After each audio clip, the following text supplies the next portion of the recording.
We've become used to being able to go to a shop and get nearly anything we want to eat at any time of the year. But how much of this is actually grown here? Back in 1990, more than 70% of the vegetables we ate in the UK came from our fields. Now, that number has dropped to just over 50%. We're relying heavily on imports, especially when it comes to fresh fruit, with 94% of it coming from overseas. We've become heavily reliant on this global supply chain of food, but at the moment there's a major problem. Ukraine is known as the breadbasket of Europe, but right now the conflict means it's struggling to export anything it's grown. One farmer there couldn't hide his emotion at the thought of this grain, ready to be shipped and turned into household staples like bread, going to waste because it can't be transported. There's a feeling of despair. I'm talking now with tears in my eyes. It's hard to say.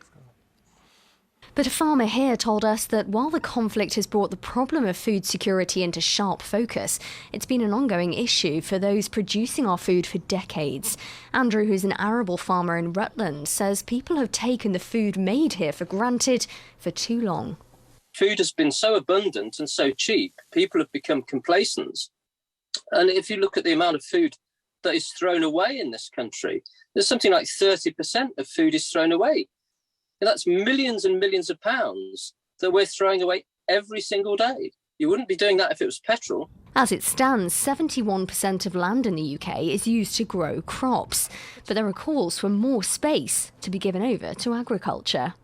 Farmers need to be upping their production, and to enable them to do that, we're going to have some sort of government support.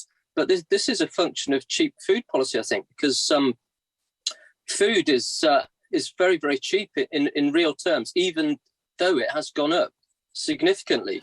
In a statement, the Department for Environment, Food and Rural Affairs told us, here in the UK, we have a highly resilient food supply chain, which has coped well in responding to unprecedented challenges.